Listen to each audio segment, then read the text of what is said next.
జై శ్రీమన్నారాయణ. ఇప్పుడు శ్రీమద్భాగవతాన్ని అనుసంధానం చేసుకుందాం. శ్రీమద్భాగవత గ్రంథానికి నమస్కారం. నిగమకల్పతరోర్గళితం ఫలం సుఖముఖాదమృతద్రవ సంయుతం పిబత భాగవతం రసమాలయం ముహురహో రసికా భువి భావుకాః. శ్రీసుఖయోగీంద్రుల వారికి నమస్కారం.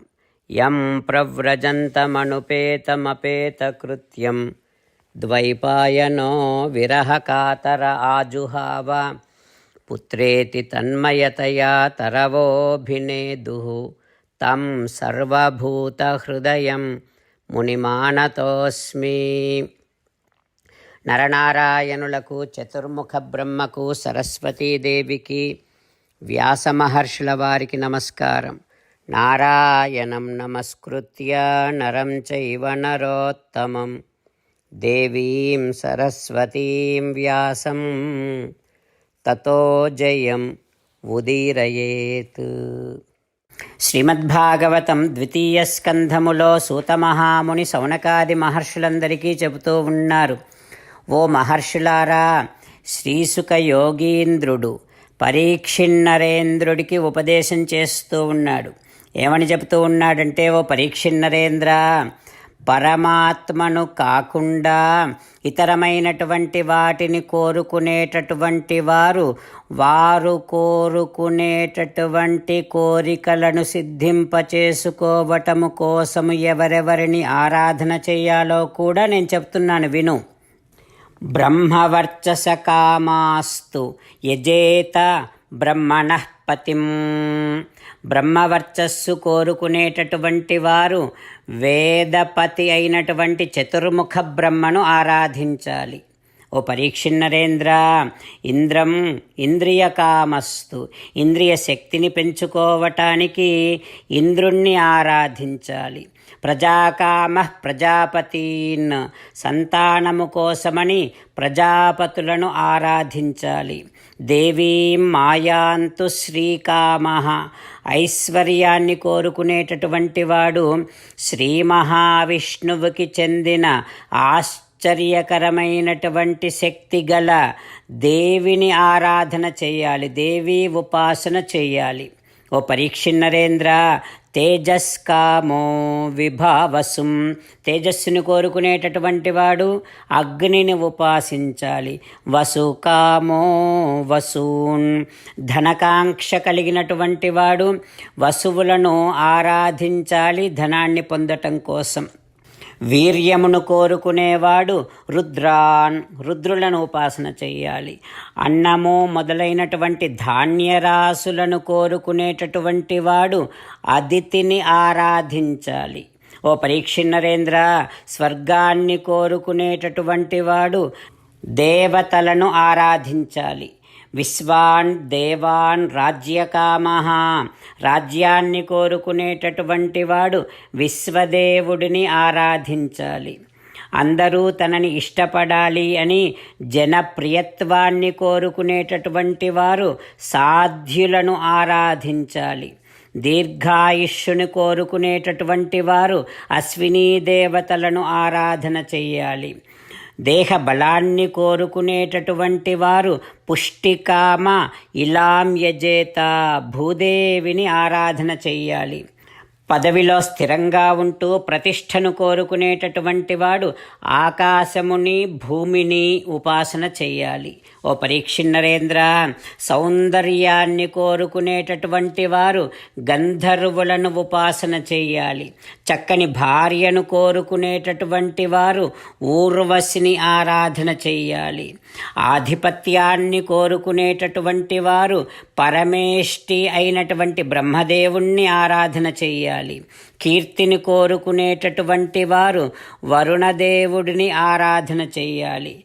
ఓ పరీక్షిన్నరేంద్ర, విద్యాకామస్తు గిరిశం. విద్యను కోరుకునేటటువంటి వాడు పరమశివుణ్ణి ఆరాధన చెయ్యాలి. ఇక చక్కని దాంపత్యాన్ని కోరుకునేటటువంటి వారు దంపతుల మధ్యలో అన్యోన్య ప్రీతిని కోరుకునేటటువంటి వారు, ప్రేమను కోరుకునేటటువంటి వారు దాంపత్యార్థ ఉమాం సతీం పార్వతీదేవిని ఉపాసన చేయాలి అంటూ శ్రీసుక యోగీంద్రుడు వివిధమైనటువంటి కోరికలను నెరవేర్చుకోవటము కోసం ఏ ఏ దేవతలను ఆరాధన చేయాలో పరీక్షిన్నరేంద్రుడికి తెలియచేస్తూ ఉన్నారు. ఆ తర్వాత ఏం జరుగుతుందో రేపు తెలుసుకుందాం. ఓం శ్రీకృష్ణ పరబ్రహ్మణే నమః. ఓం అస్మద్గురుభ్యో నమః. అంతేకాకుండా మనం ప్రతిరోజు శ్రీమన్నారాయణుడికి ఒక 8 పనులు చేస్తాం అని మాట ఇద్దాం.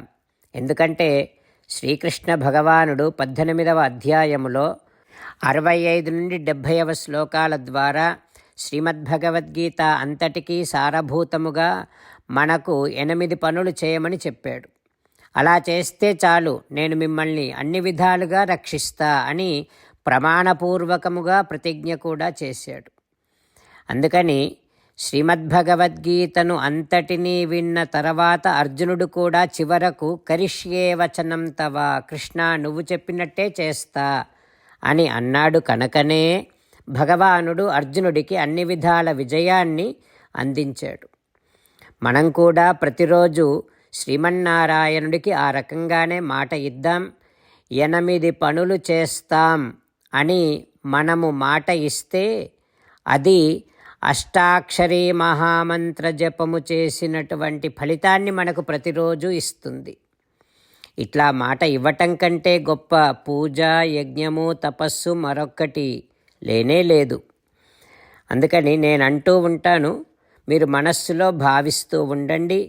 ఈ రకంగా మనము మాట ఇస్తూ ఉంటే శ్రీకృష్ణ భగవానుడి ముఖారవిందములో కలిగేటటువంటి ఆనందాన్ని మనం ప్రతిరోజు దర్శిద్దాం, ఆస్వాదిద్దాం. జై శ్రీమన్నారాయణ.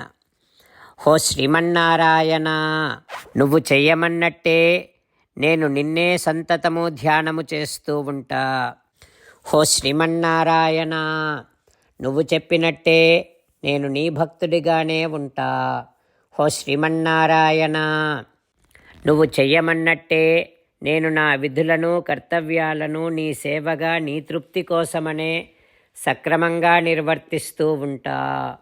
హో శ్రీమన్నారాయణ, నువ్వు చెప్పినట్టే నేను నీవాడిని అనే మహావిశ్వాసముతో నీకే నమస్కరిస్తూ ఉంటా. హో శ్రీమన్నారాయణ, మామేకం శరణం వ్రజ, నన్ను ఒక్కడిని మాత్రమే శరణు వేడుకో అని నువ్వే అన్నావు కనుక నేను నిన్ను ఒక్కడిని మాత్రమే శరణు వేడుకుంటా. హో శ్రీమన్నారాయణ, మా శుచః, ఇక దుఃఖించకు అని నువ్వే నాకు భరోసా ఇస్తున్నావు కనుక నేను ఇక దుఃఖించను. హో శ్రీమన్నారాయణ, నువ్వు చెప్పినట్టే నువ్వు నా కోసమని అనుగ్రహించినటువంటి శ్రీమద్భగవద్గీతను ప్రతిరోజు కనీసము 1 శ్లోకాన్నైనా జ్ఞాపకం చేసుకుంటూ శ్రీమద్భగవద్గీతను అనుసంధానము చేస్తూ ఉంటా. హో శ్రీమన్నారాయణ, నువ్వు చెప్పినట్టే నువ్వందరి కోసమని చెప్పినటువంటి శ్రీమద్భగవద్గీతను తెలియని భక్తులందరికీ తెలియచేసే నా వంతు ప్రయత్నాన్ని నేను నిరంతరము కొనసాగిస్తూనే ఉంటా. హో శ్రీమన్నారాయణ, నేను నువ్వు చెప్పినట్టే చేస్తా, నీకు నచ్చినట్టే ప్రవర్తిస్తా, నీకోసమే పని చేస్తూ ఉంటా. కరిష్యే వచనం తవ. జై శ్రీమన్నారాయణ. భక్తులకు ప్రత్యేకమైనటువంటి విజ్ఞాపన. మీకు అన్ని విషయాలలో వెంటనే మంచి ఫలితాలు రావాలి అనంటే ప్రతిరోజు 1 నిమిషం వెచ్చించి నారాయణాస్త్రాన్ని చదవండి. ఇక మీకు తిరిగే ఉండదు. నారాయణాస్త్రాన్ని పొందడానికి మీరేం చేయాలంటే నారాయణాస్త్రం అనే వెబ్సైట్కి వెళ్ళి మీ పేరు, మీ ఈమెయిల్ ఇస్తే మీ ఈమెయిల్కి నారాయణాస్త్రం PDF వస్తుంది.